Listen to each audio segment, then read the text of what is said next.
ওম শান্তি। 18/1/2024 পিতাশ্রীজির পুণ্য স্মৃতি দিবসে শোনানোর জন্য বাপ দাদার মধুর মহাবাক্য।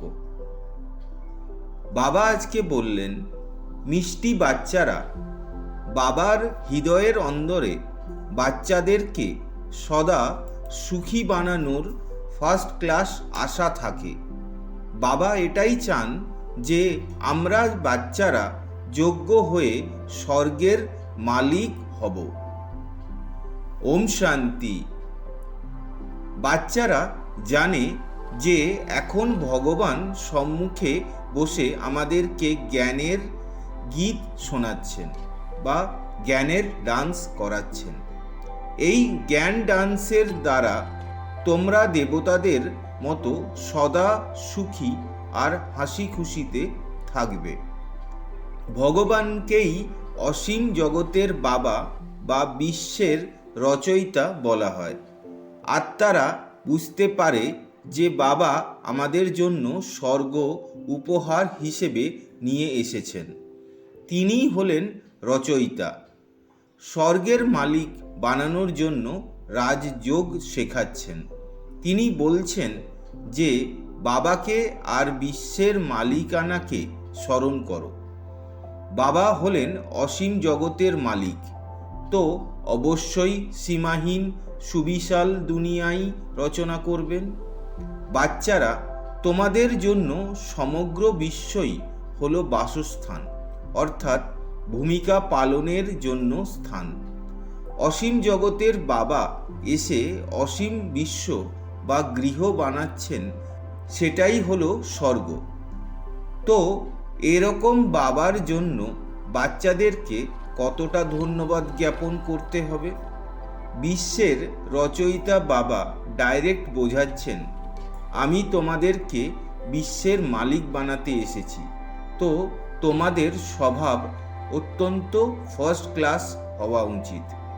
তোমাদের চালচলন এমন হওয়া উচিত যাতে সবাই বলে যে এ তো যেন দেবতা। দেবতারা হলেন সুনামধন্য, বলবে যে এর স্বভাব একদম দেবতাদের মতো, একদমই মিষ্টি ও শান্ত স্বভাবের। তো এই রকম বাচ্চাদেরকে দেখে বাবাও খুশি হন। বাবা স্বর্গের মালিক বানাতে এসেছেন, তো তোমাদেরকেও কতটা সহযোগী হতে হবে। নিজে থেকেই সেবাতে লেগে যেতে হবে। এমন নয় যে আমি ক্লান্ত হয়ে গেছি, সময় নেই। সময় অনুসারে সব কাজ করাতেই কল্যাণ সমাহিত রয়েছে। যোগ্য সেবার পুরস্কার শিব বাবা প্রদান করেন। বাবা বাচ্চাদের দৈবী চালচলন দেখে নিজেকেই বাচ্চাদের কাছে উৎসর্গ করে দেন। অব্যক্ত মহাবাক্য, রিভাইজ ডেট 15/4/1974। বাবা আজকে বললেন, তোমরা কি উন্নতির দিকে এগিয়ে চলেছ? সদা লগনে মগন আর বিঘ্ন বিনাশক, এই দুই লক্ষণ কি অনুভব হচ্ছে? বিঘ্ন বিনাশক হওয়ার পরিবর্তে বিঘ্নকে দেখে নিজের স্টেজ বা স্থিতি থেকে নিচে নেমে তো আসছো না? বিভিন্ন প্রকারের আগত তুফান তোমাদের বুদ্ধিতে তুফানের জন্ম দিচ্ছে না তো?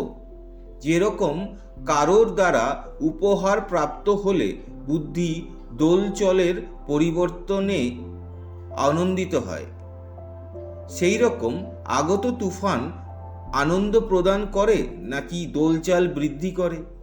যদি তুফানকে তুফান মনে করো তাহলে দোলচাল হবে, আর উপহার মনে করলে বা অনুভব করলে তো তার দ্বারা আনন্দ আর সাহস অধিক বৃদ্ধি হবে।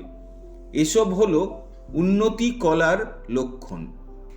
ঘাবড়ানোর পরিবর্তে গভীরে গিয়ে অনুভবের নতুন নতুন রত্ন এই পরীক্ষারূপী সাগরের থেকে প্রাপ্ত করবে।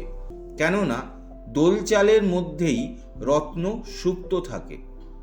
উপর থেকে অর্থাৎ বহির্মুখী দৃষ্টি আর বুদ্ধির দ্বারা দেখলে দোলচল দেখা যাবে অথবা অনুভব হবে, কিন্তু সেই আগত পরিস্থিতিকে অন্তর্মুখী দৃষ্টি বা বুদ্ধি দিয়ে দেখলে অনেক প্রকারের জ্ঞানরত্ন অর্থাৎ পয়েন্টস প্রাপ্ত হবে।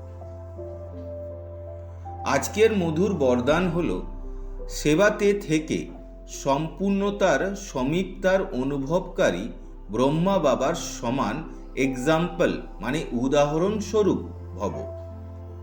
যেরকম ব্রহ্মা বাবা সেবাতে থেকে সমাচার শুনতে শুনতে একান্তবাসী হয়ে যেতেন, 1 ঘন্টার সমাচারকে 5 মিনিটে সংক্ষিপ্ত সারে বুঝে বাচ্চাদেরকে খুশি করে নিজের অন্তর্মুখী একান্তবাসী স্থিতির অনুভব করিয়ে দিতেন, সেই রকম ফলো ফাদার করো। ব্রহ্মা বাবা কখনো বলেননি যে আমি অত্যন্ত ব্যস্ত আছি, বরং বাচ্চাদের সামনে এক্সাম্পল মানে উদাহরণস্বরূপ হয়েছিলেন। এখন সময় অনুসারে এই অভ্যেসেরই প্রয়োজন। অন্তরে ভালোবাসা মানে লগন থাকলে সময় বের হয়ে যাবে আর অনেকের জন্য এক্সাম্পল হয়ে যাবে। আজকের স্লোগান হলো সকল কর্মে কর্ম আর যোগের অনুভব হওয়াই হলো কর্মযোগ। শুক্রিয়া বাবা। ওম শান্তি।